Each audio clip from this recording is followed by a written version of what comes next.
6 million people live in Rio de Janeiro, Brazil.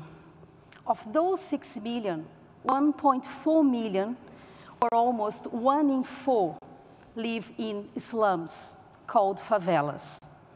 And that number is disproportionately growing. Between 2000 and 2010, the population of Rio rose 7.4% overall. The population of the slums, 27%. Something else happened between 2000 and 2010. Rio hosted the Pan American Games in 2007. And then, just last year, it hosted the FIFA World Cup. Next year, Rio will host the Olympic Games.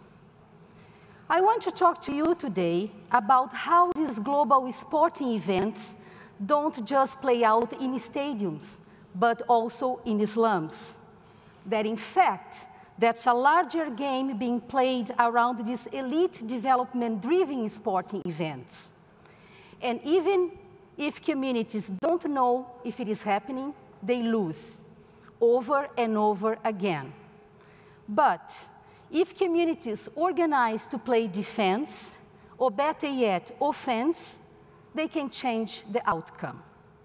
And even maybe turn these massive corporate-backed sporting events into a win-win for marginalized communities. Let me start my story here with Morro da Providência. Morro da Providência was Rio de Janeiro's first slum. It was created in 1897, when veterans of the Canudos War in Brazil's northeast were promised land and housing in the city, which was then the federal capital. Upon arriving, they found there wasn't any land and housing as promised, so they squatted in front of the Ministry of War and were eventually moved to a nearby hill, originally called Morro da Favela. Through the early 20th century, the Providência slum grew as freed slaves and European migrants joined the soldiers. Today, 60% of Providência residents are Afro-Brazilians. The Providência slum is located in the port area, nearby the Central do Brasil railway station. In preparing for the World Cup, Rio's government announced a comprehensive development plan, the so-called social legacy plan. The favelas have long been starved from any sort of public infrastructure, let alone upgrades. So the idea what the social legacy plan might bring to the slums was exciting. But the main project in Providência, it was the construction of a $20 million cable car. Developers said the cable car was to connect residents of the favela to jobs. But at the same time the project was announced, 30% of the residents came home to find them marked for demolition. They had to make a way for questionable modern improvements and the cable car that was there to help the community. A plan, in case it isn't obvious, the community had no input in drafting or approving. Residents also complained that the city's World Cup and Olympic development plans drove up costs of housing, land, and services in the surroundings of Providência, while displacing residents and increasing gentrification. Prior to the events, land prices and rents rose by 140% between 2007 and 2013 in Rio de Janeiro, driving many low-income residents, elderly, and young people to the outskirts of the city.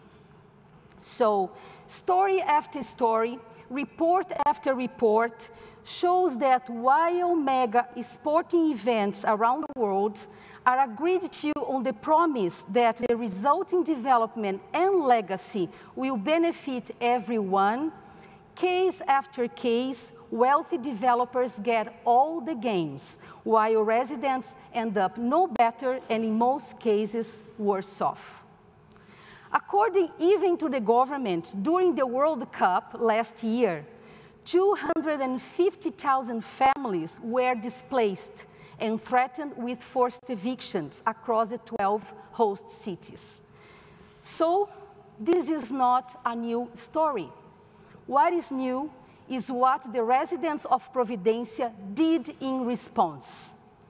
A robust civil society network came together to monitor and collect information on development processes, expenditures, and rights violations with respect to the World Cup and the Olympics.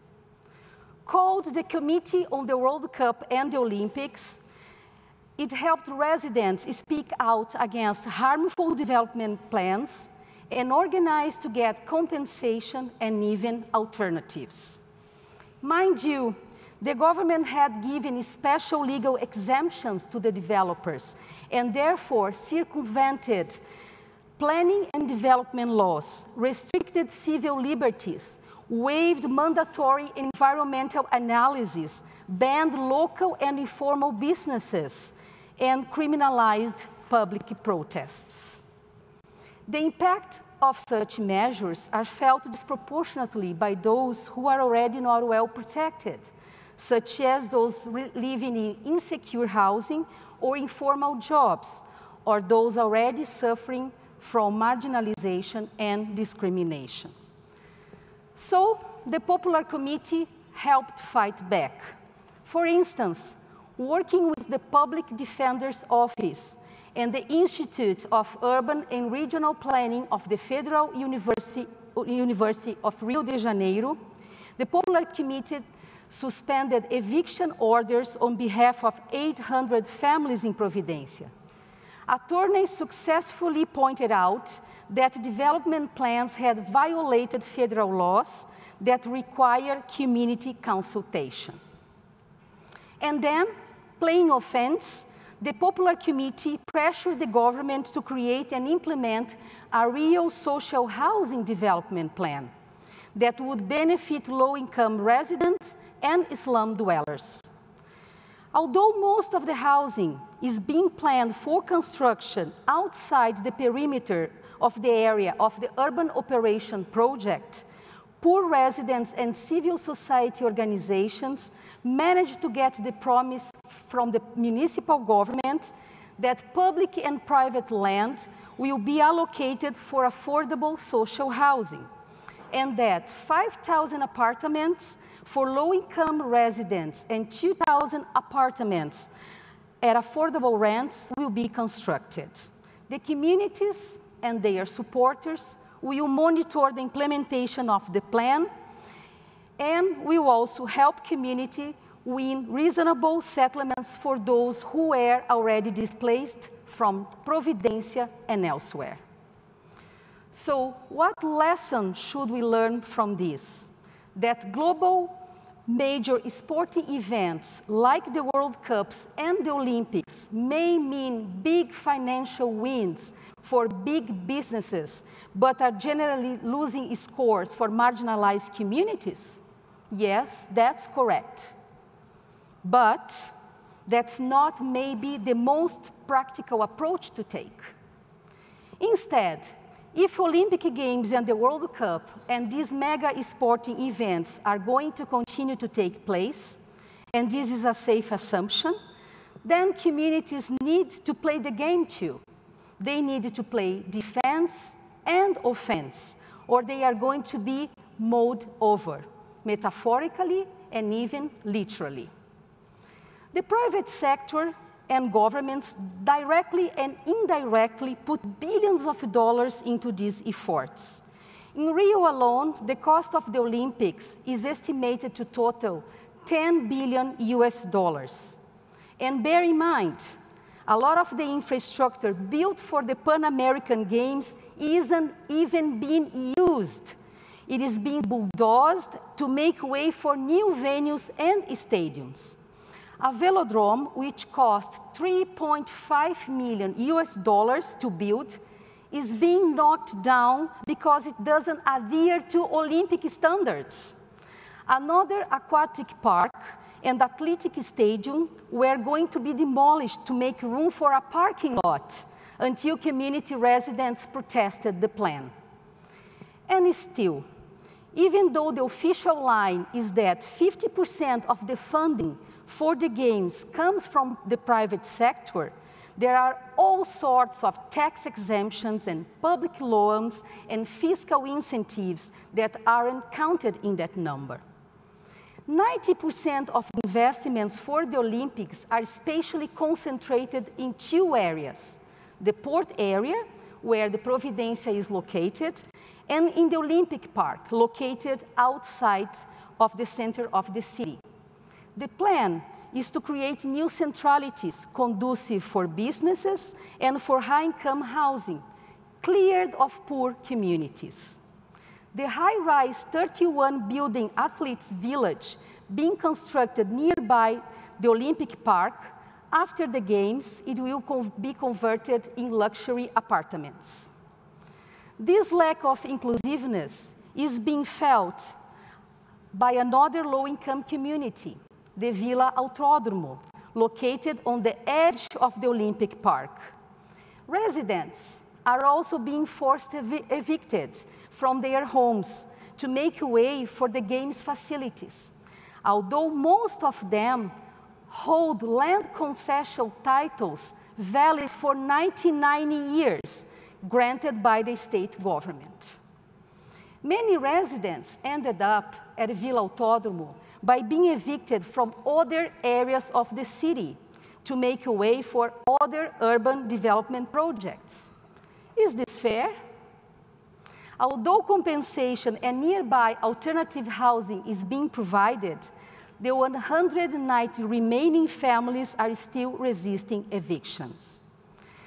The fact is that communities' money is being used to destroy community infrastructure, to make way for high-end development and support real estate investments.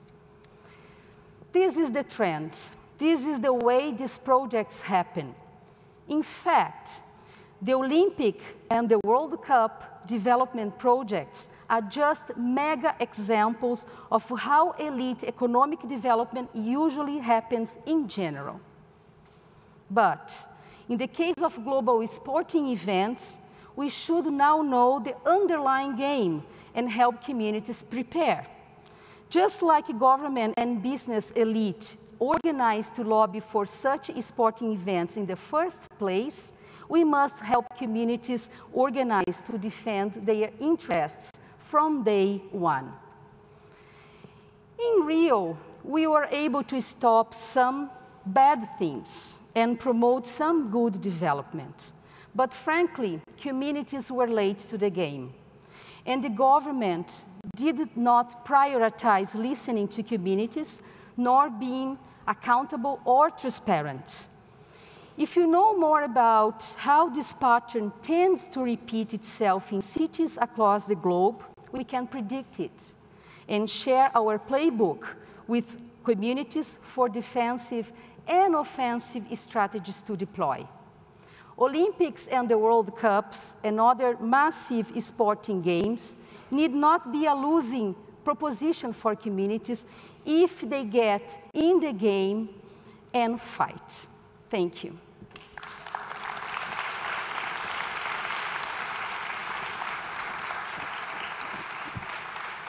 So one of the questions that keeps coming up, my email, Twitter feed, are you seeing the possibility that if the Rio mayoral attitudes changed, that the representative government, the democratically elected government of the city, would be willing to take on the federal mandates that are driving a lot of the forces that you described? Is there hope that the mayoral role, the mayor of Rio, can play a constructive role, maybe to do battle with the federal government to protect the interests of people who vote for the mayor? Actually, I think the mayor is the person who is responsible for what's happening in Rio now, because, for instance, in the case of the Olympic Park, the area where the Vila Autódromo is located is a municipal land, so it belongs to the municipality of Rio. So when there was a contest for architects to present the plan for the Olympic Park, I don't remember now who won, but the winner plan included the Vila Autódromo in the development. But the mayor doesn't want the community there because it is really nearby the games facilities, the area. So it has been a difficult battle. So what the community of Vila Autódromo did is that they, with the Federal University of Rio de Janeiro, they draft an alternative plan showing the city that with less money, they can stay in the area, they can upgrade the area, and they can be happier there instead of being moved. Well, we want to hear more about it. We hope you'll come back through the blog to inform us about how the process goes. Thank you so much, Letícia. Thank you. Appreciate it. Appreciate it.